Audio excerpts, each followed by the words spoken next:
Now, some of my shrewdest regular viewers may notice that I'm not at my regular setup here. I'm actually in a hotel room. I've been away on holiday for the last few days, and I've decided that I'm going to take a couple of hours out of my holiday to make a video because I'm so damn dedicated to you guys, right?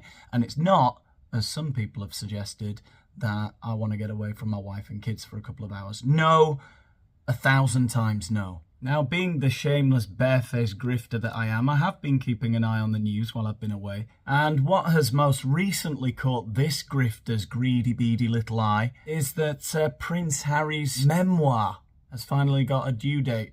It's due out in January the 10th, I believe. His memoir. I believe it's a collection of French poetry. Oh no, I think it's going to be even shitter than that. Now, as you know, in my videos, I like to have something to react to. I don't want to be doing all the bloody work. Problem is with Prince Harry, he just doesn't do that much press.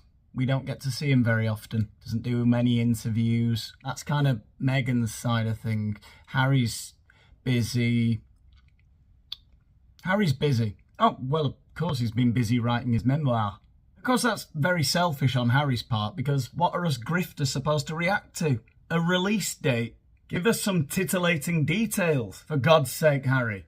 Give us something, anything. It's like you're begging me to go rummaging through your trash again. But then I remembered that a few months ago, I actually made a video about Prince Harry that kind of didn't reach a conclusion. I was looking at an interview that Harry had done with Oprah Winfrey for a show on Apple TV Plus called The Me You Can't See, which I think in the end didn't actually get made or something. But anyway, you can find it on YouTube.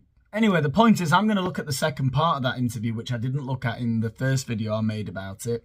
And in this second part of the interview, I think we can see what the bombshells are going to be in his book in January. I don't think we need to even read it. It's very clear what it's going to be. It's going to be a weird sob story about how his whole life has been tremendously traumatic. And yet, weirdly, he only realised that when he met Meghan. So essentially, this is a part 2 to that video I made a couple of months ago. I've left a card there in the corner if you want to go and check that out. And also, there's a pinned comment under the video with a link to that original video. But all you really need to know at this point in the interview with Harry is that he's talking about an incident where Meghan threatened to commit suicide while pregnant.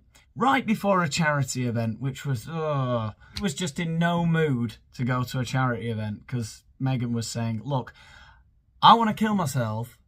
And she said this, like, apparently in a really sober tone. You know, she wasn't drunk or on drugs or anything. She was just like, yeah, I kind of want to kill myself, but I'm not going to because, you know, I guess I haven't killed myself so far because you're kind of harsh on you, Harry. I called narcissism, I called manipulation in that video, but I'm not going to be so serious in today's video.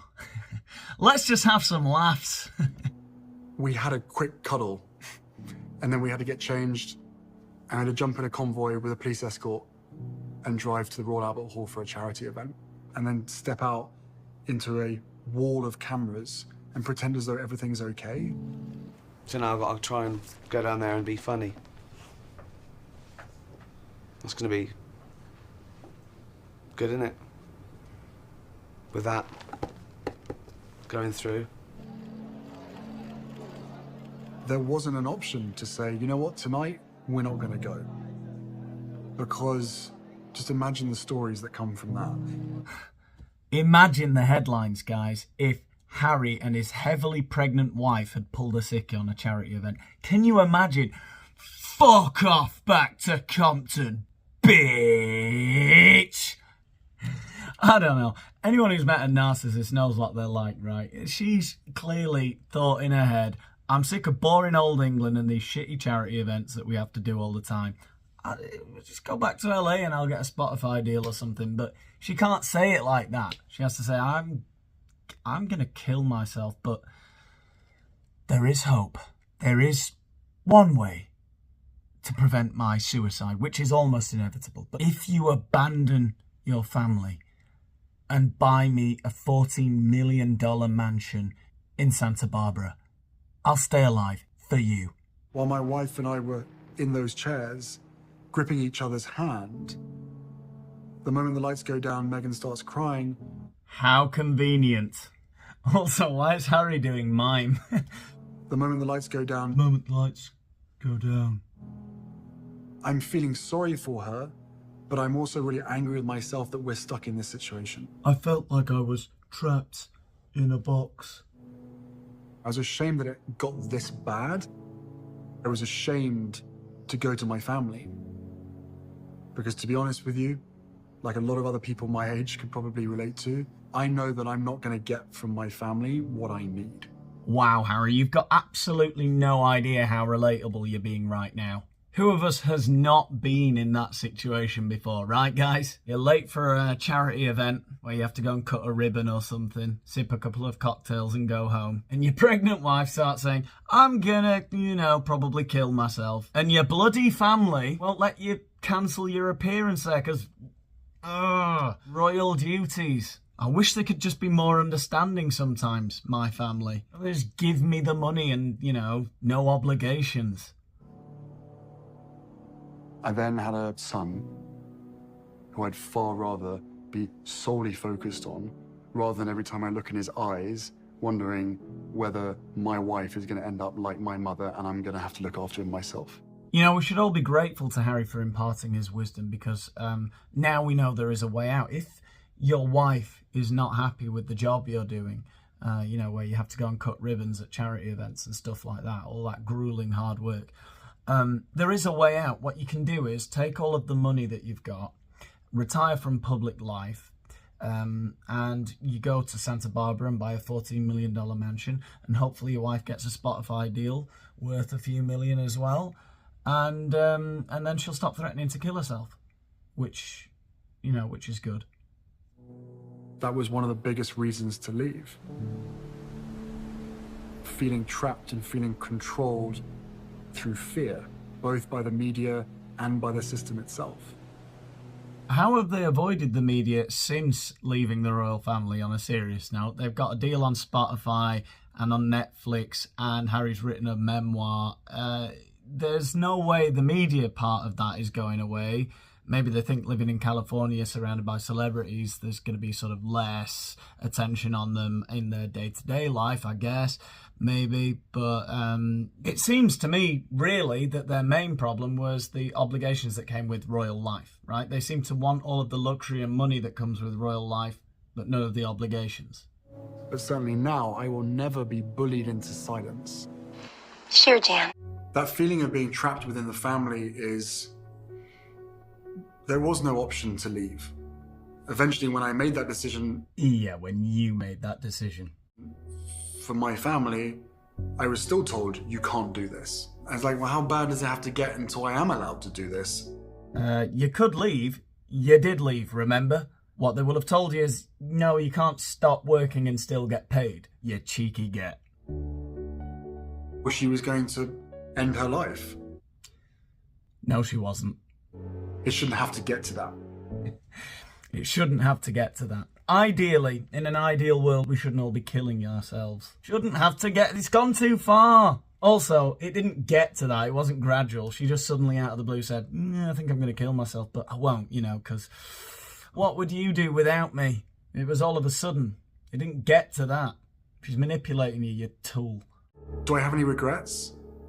Yeah, my biggest regret is not making more of a stance earlier on in my relationship with my wife and calling out the racism when I did. That is one thing that you just know he will not categorically address in his book in January, will he? He's not going to say what was said or who said it, because it's bullshit. It never happened. I'll bet you anything that this is how he's going to address that incident in the book, right? It's just going to be some vague reference, like it always has been, to some unspecific comment from some unnamed member of the royal family about the potential skin tone of his unborn child, right? We're never going to know any more than that because there's nothing more to tell. History was repeating itself. My mother was chased to her death while she was in a relationship with someone that wasn't white. And now look what's happened.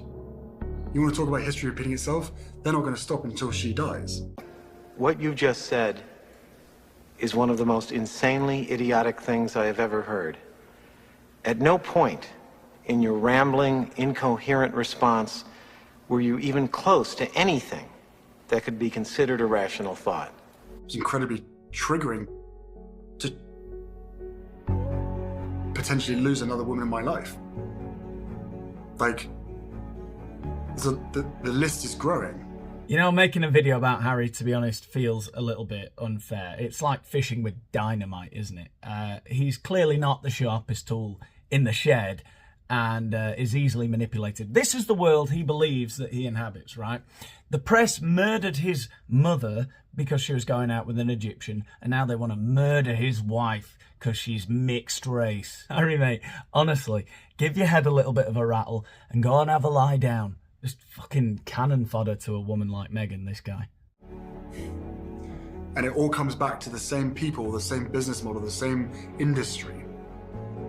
Like the incoherent ramblings of a paranoid schizophrenic. Reminds me of Kanye West talking about the Jews. Just thinks everything's set up against him in some way. Yeah, that's why you're a billionaire, because everyone wants to take you out. You know, call me cynical, but I am a little bit cynical when I see people making a career out of their trauma, right?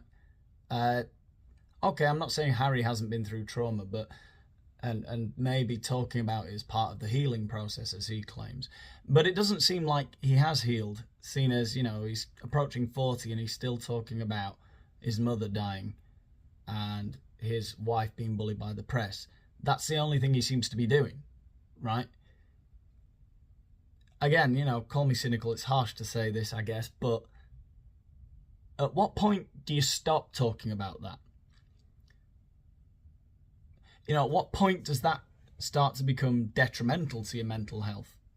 Because you'd have to be pretty thick-skinned to be talking constantly about how painful your life is and has been always, for that not to affect you and affect your perception of your life. Do you know what I mean? So either he's a barefaced liar or he's miserable because he can't let go of his misery. It's like he's been convinced that that is his identity. That's what he has to sell now. It's like he is going through a crisis of identity, and he's worried that he's going to fade into obscurity and become irrelevant.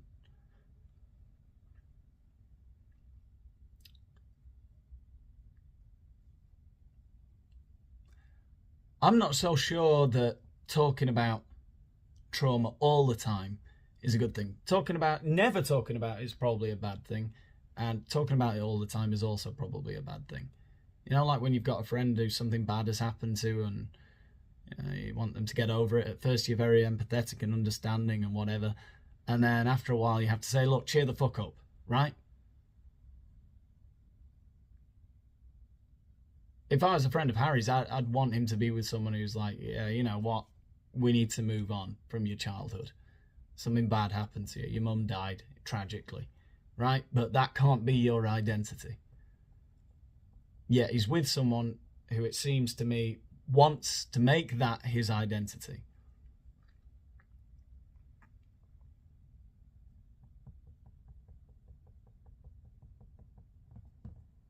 I don't know.